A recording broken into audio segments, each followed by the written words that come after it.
Hey guys, welcome to exams card YouTube channel. Guys, एक notification out हुआ है government of India की तरफ से in the department of atomic energy. ठीक है, परमाणु ऊर्जा विभाग में ये नौकरियां निकली हैं, वैकेंसीज निकली हैं। अलग अलग वैरायटी की पोस्ट हैं, वेरियस पोस्ट हैं। ठीक है, अलग अलग कैटेगरीज में, जैसे साइंटिफिक असिस्टेंट की पोस्ट है, इसमें भी अलग अलग स्ट्रीम्स में है, जैसे फिजिक्स में है, केमिस्ट्री में है, जियोलॉजी में है, कंप्यूटर साइंस में, इलेक्ट्रॉनिक्स में है। ये साइंटिफिक असिस्टेंट की पोस्ट है। इसके अलावा है टेक्नीशियन की पोस्ट है। टेक्नीशियन की पोस्ट भी अलग अलग स्ट्रीम्स में है, physics, electronics, instrument, laboratory technician. ठीक है, प्लम्बर, बाइंडिंग, अलग अलग टेक्नीशियन की पोस्ट है। इसके अलावा अपर डिवीजन क्लर्क, ड्राइवर की पोस्ट है और सिक्योरिटी गार्ड की। ये 5-6 कैटेगरी में निकाली गई है पोस्ट। ठीक है, एक एक करके एनालिसिस करते हैं, क्या इनका एग्जाम पैटर्न है, क्या इनका एलिजिबिलिटी क्राइटेरिया है, कितनी नंबर ऑफ वैकेंसीज़ हैं। ठीक है, सैलरी क्या रहेगी, एक एक चीज़ को डिस्कस करेंगे। ठीक है, देखिए, पहला है साइंटिफिक असिस्टेंट, जो कि एक ग्रुप बी की पोस्ट है। ठीक है, इसमें अलग अलग हैं फिजिक्स, केमिस्ट्री, और सबका जो सैलरी इन्होंने बताया वो 35,400 रुपये बताया हुआ है। 35,400 रुपये ये आपका बेसिक पे है, प्लस डीएनएस अलाउंस और अदर अलाउंस जो भी सेंट्रल गवर्नमेंट एम्प्लॉयज़ को मिलते हैं। तो लगभग अगर आप ये सारे अलाउंसेस मिला लिए जाएँ और प्लस ये बेसिक पे, तो लगभग आपकी 45 to 50,000 सैलरी इसमें बनेगी, किसमें, साइंटिफिक असिस्टेंट की जो पोस्ट है।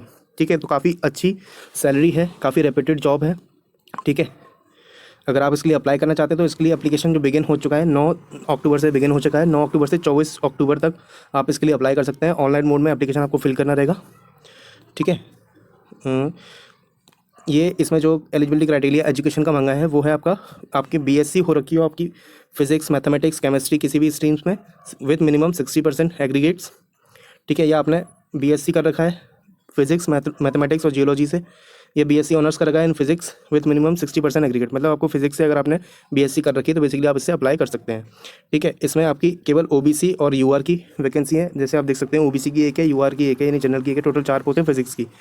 ठीक है, उनकी जो अपर एज लिमिट है वो 30 ईयर्स है। मतलब साइंटिफिक असिस्टेंट की जितनी पोस्ट हैं उसके जनरल कैटेगरी की 30 ईयर्स मैक्सिमम एज लिमिट रखी गई है, और ओबीसी के लिए 33 ईयर्स। ठीक है, और SC ST के लिए आपके 35 ईयर्स है। EWS के लिए भी 30 ईयर्स है मैक्सिमम। ठीक है, सब में सैलरी वही है।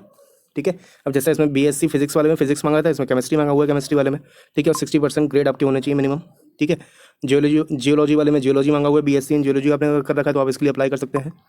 ठीक है, इलेक्ट्रॉनिक्स और इंस्ट्रूमेंट में अगर आपने डिप्लोमा कर रखा है, इंजीनियरिंग कर रखी है, तो आप इसके लिए अप्लाई कर सकते हैं। ठीक है, सबके लिए पे स्केल सेम ही है साइंटिफिक असिस्टेंट के लिए। ठीक है, टेक्नीशियन का चेंज हो जाएगा, वो भी हम देख लेते हैं। इसमें देखिए, सिविल की भी पोस्ट है, इलेक्ट्रिकल की भी है, इलेक्ट्रॉनिक्स की भी है, कंप्यूटर साइंस की भी पोस्ट है। देखिए, कंप्यूटर साइंस की IT की 9 पोस्ट है। ठीक है, SC ST सारी कैटेगरी में ये अपर एज लिमिट लिखी हुई है। ठीक है, और ये सब काउंट होगा कब, 24/10/2021 से पहले पहले आपकी 30 साल की उम्र अगर आपकी है तो आप इसके लिए अप्लाई कर सकते हैं। ठीक है, बाकी और देख लेते हैं। इसके बाद है टेक्नीशियन की पोस्ट। अगर आपने टेक्नीशियन के लिए अप्लाई करेंगे तो आपको सैलरी कितनी मिलेगी, 21,700 रुपये आपको सैलरी मिलेगी। ठीक है, ये मिनिमम बेसिक पे है। इसके अलावा अलाउंसेस मिलेंगे, तो इसमें भी लगभग आपकी 30,000 की लगभग सैलरी आपकी बनेगी। टेक्नीशियन, एज ए टेक्नीशियन अगर आप इसमें लगते हैं तो लगभग 30,000 की सैलरी आपको इसमें मिलेगी। ठीक है, जो कि अच्छी सैलरी है काफ़ी। बाकी इसके लिए आपकी जो क्वालिफिकेशन मांगी हो 60% मार्क्स इन SSC, मतलब 12th में आपके 60% मार्क्स होने चाहिए मिनिमम। और उसके अलावा आपने ITI कर रखा हो। ठीक है, इलेक्ट्रॉनिक्स, अगर इलेक्ट्रॉनिक्स वाले के लिए भर रहे हैं तो इलेक्ट्रॉनिक्स से कर रखा हो। ठीक है, इंस्ट्रूमेंट मैकेनिक्स से, इलेक्ट्रॉनिक्स मैकेनिक्स से, इन सब स्ट्रीम से अगर आपने ITI कर रखा है तो आप इसके लिए अप्लाई कर सकते हैं। ठीक है, नंबर ऑफ वैकेंसी यहाँ पे लिखी हुई है, देख लेना आप। OBC और UR के लिए निकली हुई है फिजिक्स वाले में। ठीक है, एक लेबोरेटरी वाले का है, लेबोरेटरी के लिए भी 12th प्लस ITI मांगा है इन्होंने। ठीक है, इसके अलावा है प्लम्बर का पोस्ट है, बाइंडिंग का पोस्ट है, सबके लिए सैलरी सेम है, टेक्नीशियन के लिए भी। ठीक है, इन पोस्ट को भरने का फ़ायदा ये होता है कि इसमें नंबर ऑफ़ वैकेंसीज भी लिमिटेड होती हैं, और साथ ही साथ जो नंबर ऑफ़ फॉर्म्स जो फिलअप किए जाते हैं वो भी बहुत लिमिटेड होते हैं। ऐसा नहीं है कि इन फॉर्म को भरने के लिए 25-30 लाख लोग अप्लाई करेंगे, ऐसा नहीं है।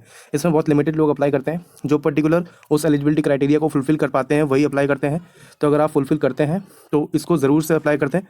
ठीक है, क्योंकि अगर नंबर ऑफ़ एप्लीकेशन कम रहते हैं तो आपके सिलेक्ट होने के चांसेस बढ़ जाते हैं। ठीक है ना, तो देख लेते हैं अपर डिवीजन क्लर्क के लिए कितनी सैलरी रखी है इन्होंने, 25,500 रुपये प्लस अलाउंसेस, तो लगभग इसमें भी 30 से 32 हज़ार रुपये आपको सैलरी मिल जाएगी अपर डिवीजन क्लर्क।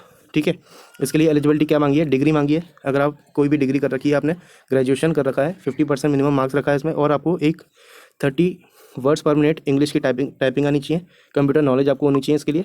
ठीक है, इसके बाद है ड्राइवर की पोस्ट है, जिसके लिए सैलरी रखी गई है इन्होंने 19,900 रुपये। ठीक है, प्लस अलाउंसेस। ठीक है, इसमें भी 22-23 हज़ार रुपये आपको जो मिल जाएंगे पैसे।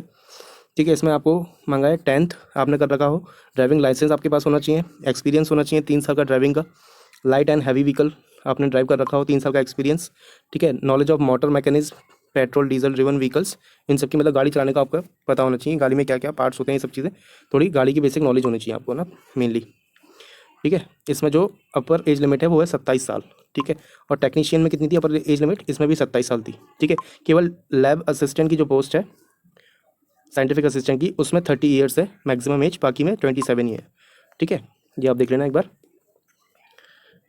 और देखते हैं ड्राइवर का हो गया। इसके बाद है सिक्योरिटी गार्ड का। सिक्योरिटी गार्ड की 18,000 रुपये सैलरी है प्लस अलाउंसेस जो कि गवर्नमेंट एम्प्लॉयज़ को दिए जाते हैं। सेंट्रल गवर्नमेंट की जॉब है, पैन इंडिया जॉब है, कहीं पे भी आपकी लोकेट हो सकती है जॉब। उसमें आपको नीचे बताऊंगा आपको कि कहाँ कहाँ पे आपकी लोकेशन हो सकती है, इनके हेडक्वार्टर्स कहाँ कहाँ पे बने हुए हैं, वहाँ पे आपकी पोस्टिंग होगी, ठीक है, अगर आप सिलेक्ट होते हैं तो। सिक्योरिटी गार्ड के लिए भी अगर आपने 10th कर रखा है तो आप इसके लिए भर सकते हैं, ठीक है। ये इसमें दिया हुआ है मिनिमम हाइट और चेस्ट, ठीक है। इसके बाद अपन आ जाते हैं, ठीक है, ये सिक्योरिटी गार्ड के लिए दिया हुआ है कि चेस्ट और हाइट इसमें कितनी मांगी है, चेस्ट फीमेल और मेल का दोनों को दिया हुआ है, ठीक है। नेक्स्ट है application fees. Main application fees बहुत मिनिमम रखी गई है, जैसे कि 200 रुपये है साइंटिफिक असिस्टेंट के लिए। आपकी किसी भी पोस्ट के लिए अप्लाई करते हैं साइंटिफिक असिस्टेंट में तो आपको 200 रुपये फीस देना पड़ेगी। इसके अलावा अगर टेक्नीशियन के लिए अप्लाई करते हैं तो 100 रुपये, अपर डिवीजन के लिए करते हैं तो 100 रुपये, बाकी अदर के लिए सबके लिए 100 रुपये है। केवल साइंटिफिक असिस्टेंट वाली पोस्ट के लिए 200 रुपये है, ठीक है, क्योंकि उसमें सैलरी भी ज़्यादा मिलेगी आपको। दूसरा, अगर आप 2 पोस्ट के लिए एलिजिबिलिटी क्राइटेरिया अगर फुलफिल कर पाते हैं, जैसे आप यूडीसी के लिए भी अप्लाई कर सकते हैं और साइंटिफिक असिस्टेंट के लिए, तो आपको 2 फॉर्म भरना पड़ेंगे, दोनों के लिए अलग अलग एप्लीकेशन फीस आपको देना पड़ेगी और दोनों का अलग अलग पेपर भी आपका होगा, ठीक है। ये ध्यान रखना, ऐसा नहीं कि आपने साइंटिफिक असिस्टेंट के लिए अप्लाई किया तो बाकियों के लिए अपने आप अप्लाई हो जाएगा, ऐसा नहीं है, ठीक है। तो इस चीज़ का भी ध्यान रखना है। साथ ही साथ और देख लेते हैं आगे। रिलैक्सेशन जैसे सबको मिलता आ रहा है वैसे ही मिलेगा, SC ST OBC कैटेगरी को जितना एज रिलैक्सेशन रहता है वो सब मिलेगा, ठीक है। देखिए इसमें एग्जाम पैटर्न क्या रहेगा ये आप देख लेते हैं। पहला है साइंटिफिक असिस्टेंट का जो पोस्ट है, साइंटिफिक असिस्टेंट का जो पोस्ट है उसके लिए देखते हैं एलिजिबिलिटी क्राइटेरिया क्या रहेगा। इसमें आपका देखिए पहला है रिटर्न एग्जाम होगा और इंटरव्यू होगा, इसमें 2 चीज़ें होंगी, ठीक है। एग्जाम प्रोसेस साइंटिफिक असिस्टेंट के लिए, ठीक है। रिटर्न एग्जाम में आपका 100 मार्क्स 100 नंबर ऑफ क्वेश्चन आएंगे, ठीक है, जो कि 300 मार्क्स से होंगे। एक इसका नेगेटिव मार्किंग है, इसमें 1 मार्क कटेगा आपका अगर आप गलत आंसर करते हैं तो 2 घंटे का पेपर रहेगा, ठीक है। इसके बाद प्रिलिमिनरी में जो आपके जो टेक्नीशियन का है इसमें क्या है, स्टेज 1 है, इसमें प्रीलिम्स एग्जाम होगा। इसमें आपको मैंने बता दिया साइंटिफिक असिस्टेंट के लिए प्रीलिम्स एग्जाम प्लस इंटरव्यू, ठीक है। टेक्नीशियन के लिए प्रीलिम्स एग्जाम होगा जिसमें मल्टीपल चॉइस क्वेश्चन आएंगे, जैसे ये है 20 क्वेश्चन मैथ्स के, 20 क्वेश्चन साइंस के, 10 क्वेश्चन जनरल अवेयरनेस के, तो टोटल 50 क्वेश्चन होंगे 150 मार्क्स के। हर एक क्वेश्चन 3 मार्क का होगा। उसके बाद 1 नंबर आपका नेगेटिव मार्क, अगर आप रॉन्ग करते हैं आंसर तो 1 नंबर कटेगा, और 50 क्वेश्चन करने के लिए आपको 1 घंटे का समय दिया जाएगा, ठीक है। उसके बाद दूसरा जो उसका टेस्ट होगा स्टेज 2, उसमें आपका होगा ऑल कैंडिडेट स्क्रीन स्टेज 1, ठीक है। टेस्ट 2 में आपका क्या होगा, objective type multiple choice question होंगे, इसमें भी आपका 50 नंबर ऑफ क्वेश्चन होंगे 150 मार्क्स के, 1 मार्क्स कटेगा, 2 घंटे का पेपर रहेगा, ठीक है। ये एडवांस टेस्ट होगा, ये टेक्नीशियन वाले के लिए मैंने बताया। उसके बाद होगा आपका स्टेज 3 जिसमें स्किल टेस्ट होगा आपका, ठीक है। अब देखते हैं यूडीसी अपर डिवीजन क्लर्क के लिए क्या है। अपर डिवीजन क्लर्क के लिए लेवल 1 ऑब्जेक्टिव होगा, दूसरा होगा लेवल 2 डिस्क्रिप्टिव पेपर, ठीक है। ऑब्जेक्टिव में आपके 25 क्वेश्चन आएंगे, 25 इंग्लिश के, 25 GA के, 25 रीजनिंग के और 25 क्वांट के, ठीक है। टोटल 100 क्वेश्चन रहेंगे 300 मार्क्स के, हर एक क्वेश्चन 3 मार्क का होगा और 1 मार्क आपका नेगेटिव होगा अगर आप गलत करते हैं तो। 2 घंटे का आपको समय दिया जाएगा, ठीक है। तो काफ़ी समय रहता है इसको करने के लिए। और जो इसमें जो कैंडिडेट सिलेक्ट होंगे प्रीलिम्स में वो 1:20 के रेशियो में होंगे, ठीक है। जितनी भी पोस्ट है उसके 20 गुना सिलेक्ट किए जाएंगे candidate for second stage return exams के लिए, ठीक है। रिटर्न एग्जाम में आपका क्या होगा, इसमें डिस्क्रिप्टिव रिटर्न टेस्ट होगा जिसमें इंग्लिश लैंग्वेज कॉम्प्रीहेंशन प्रेसी राइटिंग ये सब चीज़ें आपसे पूछी जाएगी, ठीक है। और दूसरा होगा इसमें ऐसे राइटिंग नोटिंग ड्राफ्टिंग ये सब चीज़ें पूछी जाएंगी, ठीक है। इंग्लिश लैंग्वेज में रहेगा और 100 मार्क्स का रहेगा, नेगेटिव मार्किंग इसमें नहीं होती है, 3 घंटे का पेपर होगा आपका, ठीक है। तो ये मैंने बता दिया आपको अपर डिवीजन क्लर्क का। इसके बाद ड्राइवर की पोस्ट के लिए आपका एक होगा रिटर्न एग्जाम पहला, दूसरा होगा ड्राइविंग टेस्ट, ठीक है।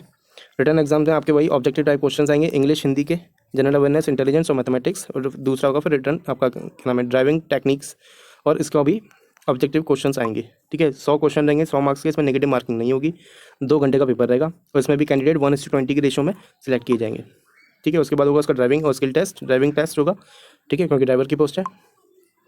दूसरा इसके बाद आ जाते हैं सिक्योरिटी गार्ड के लिए। सिक्योरिटी गार्ड के लिए अगर अप्लाई करते हैं आप तो पहला तो होगा आपका फिजिकल टेस्ट, ठीक है, जिसमें आपका 100 मीटर की रन आपको करना पड़ेगी। अगर आप मेल कैंडिडेट है तो 16 सेकंड में आपको करना पड़ेगी। लॉन्ग जंप रहेगा 3.65 मीटर का, 3 चांस उसके लिए मिलेंगे।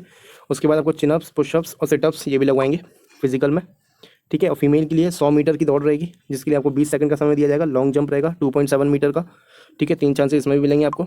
इसमें आपको सिर्फ सिटअप्स लगाने रहेंगे, ठीक है, पुशअप्स और वो सब नहीं है, ठीक है। और उसके बाद होगा आपका रिटन टेस्ट, ठीक है। रिटन टेस्ट में आपका 25 मार्क्स का होगा कॉम्प्रीहेंशन, 25 मार्क्स का जनरल अवेयरनेस और 25 मार्क्स का ही बेसिक मैथमेटिक्स, ये पूछा जाएगा, ठीक है। तो ये हो गया सिक्योरिटी गार्ड के लिए। सारी पोस्ट के लिए मैंने आपको बता दिया कि क्या क्या है, एजुकेशन क्वालिफिकेशन क्या मांगी है, ये सब चीज़ें। एग्जाम पैटर्न मैंने बता दिया। इसके अलावा डेट मैंने आपको बता दी, 9 से 24 में आपको ये फिल करना है, ठीक है। और जब भी आप फिल करें अपनी एलिजिबिलिटी क्राइटेरिया अच्छे से जांच लें कि आप उसमें फिट हो रहे हैं कि नहीं, तभी इसको अप्लाई करना, ठीक है। इसमें चांसेस काफ़ी हैं आपके जॉब लगने के, ठीक है, क्योंकि इस पोस्ट के बारे में ज़्यादातर लोगों को पता भी नहीं होता, ये भी एक फैक्ट है, ठीक है। तो बहुत ही लिमिटेड लोग इसके लिए अप्लाई करेंगे, तो देख लेना अगर आपको लगता है। और फीस भी बहुत मिनिमम है, 100 रुपये फीस है, तो बड़ी आसानी से आप कर सकते हैं। नहीं भी होता तो कोई बात नहीं, एग्जाम तो दे के आइए, एक बार एक्सपीरियंस तो ले ही सकते हैं, ठीक है ना। इसके अलावा ये इन्होंने सेंटर्स दिए हुए हैं, एग्जाम सेंटर्स। अहमदाबाद, हर एक स्टेट से इन्होंने एक एक सिटी चूज़ की हुई है। जैसे अहमदाबाद गुजरात से ली है, बेंगलोर कर्नाटका से ली हुई है, चेन्नई तमिलनाडु से ले रखी है, दिल्ली है, गुवाहाटी है, हैदराबाद है, इंदौर, जम्मू, जयपुर, ये सब सारी सिटीज़ हैं, मेन सिटीज़ हैं हर एक स्टेट की, ठीक है। उसके बाद आपके पास, ठीक है, अच्छा, जिनका भी प्रीलिम्स एग्जाम होगा और उसके बाद स्टेज 2 आपका जो भी एग्जाम का होगा, जैसे आपका स्किल टेस्ट होगा, इंटरव्यू होगा, साइंटिफिक असिस्टेंट की पोस्ट के लिए इंटरव्यू होना है, ठीक है। और यूडीसी के लिए आपका स्किल टेस्ट होगा, टाइपिंग टेस्ट होगा, ड्राइवर का स्किल टेस्ट होगा, ये सब चीज़ें कहाँ पे होंगी, हैदराबाद में होंगी, ठीक है। कॉल लेटर वगैरह सब आपको मेल के थ्रू या SMS के थ्रू भेज दिए जाएंगे, ठीक है। इसके अलावा आपके लिए क्या है इंपॉर्टेंट, ठीक है, ये सब चीज़ें।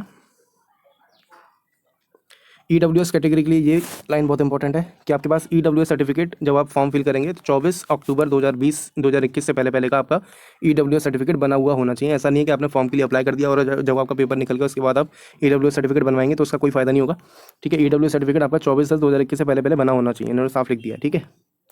चलिए, अपॉइंटमेंट प्लेसमेंट के बारे में बताया हुआ, अपनी कंपनी के बारे में इन्होंने बताया हुआ है कि एटॉमिक मिनरल डायरेक्टोरेट में जो आपकी जॉब लगेगी, ठीक है। यहाँ पे इनके हेडक्वार्टर्स हैं, जैसे न्यू दिल्ली में है, बेंगलोर, नागपुर, जमशेदपुर, शिलोंग, जयपुर, हैदराबाद, यहाँ पे आपकी कहीं पे भी आपको लोकेट कर सकते हैं ये लोग, ठीक है।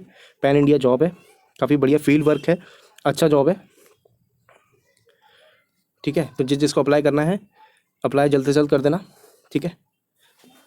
और बाकी अदर अपडेट्स के लिए जुड़े रहिए एग्जाम स्टार्ट यूट्यूब चैनल के साथ, ठीक है। चैनल में पहली बार आए तो सब्सक्राइब ज़रूर कर लें, ठीक है। Till then take care, good bye.